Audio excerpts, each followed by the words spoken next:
I was born and raised in the English Avenue, Vine City community. I attended Herndon Elementary, I attended Kennedy Middle School, and I attended Washington High School. This neighborhood is at the bottom of an elevated neighborhood, a mile northwest of downtown Atlanta.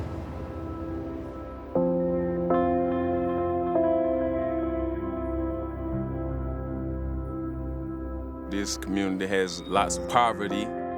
There weren't any parks when he grew up in English Avenue. When you're a child, you really don't expect much. You're just happy waking up, going outside, playing every day.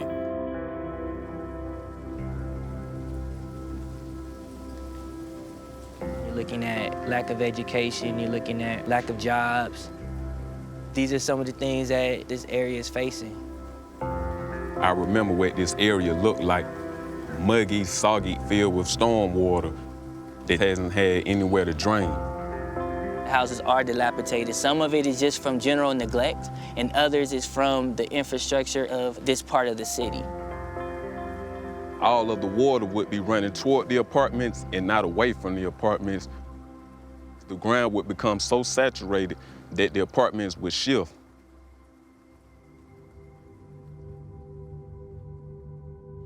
There's a strong historical lineage in this area. This is my home, and I am a fifth generation that lived in this community. You know, they want to say, oh, that's a place where it ain't nothing but drugs, prostitution, and, you know, killing and murders. Somebody might give you a hit. Somebody might give you a drink of liquor. Somebody might offer you whatever they smoking. And then you don't know how to get out because you don't know where you are. It's so overwhelming with the devastation. The neighborhood wasn't always like it is now.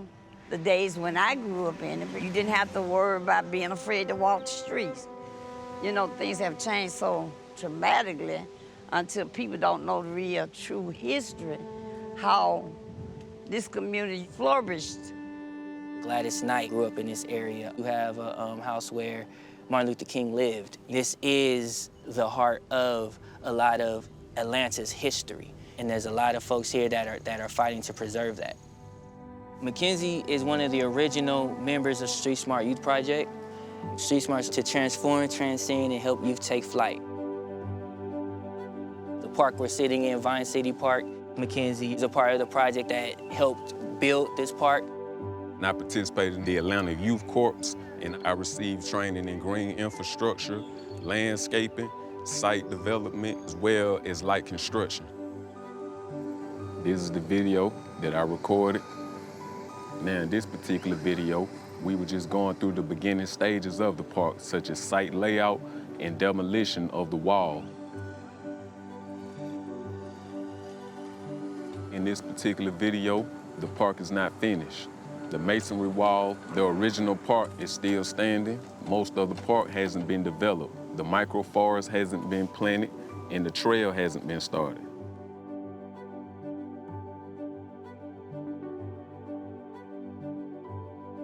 Storm water enters here, which is absorbed into our bioswale, which is filled with gravel, rocks, soil. Once the rainwater reaches a certain level, it's channeled through underground tubes.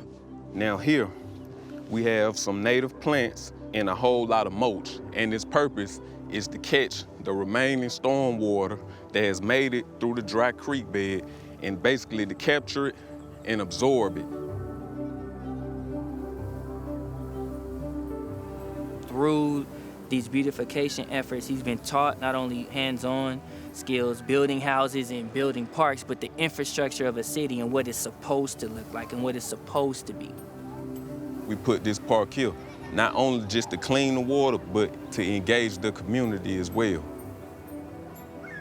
We led the volunteer events when we first opened the park. There were so many community residents that came out to show support. I established a lot of relationship with neighbors that I never knew.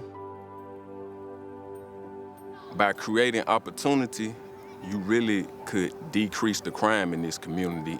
If the youth has something to look forward to, there's less chance to go out and break the law.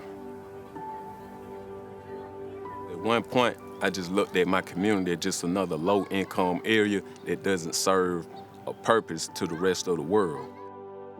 My attitude has changed a lot toward my community and toward the people in my community because now I understand that I serve a purpose. This is a community on the rise. He's opened up, and a lot of it had to do with the pride that he has in building his community that he grew up in. You can't know where you're going unless you know where you came from. It makes me feel that one day I can be much bigger than what I am now. Your environment does not determine your future. You determine your future in the dedication to see something better in your life.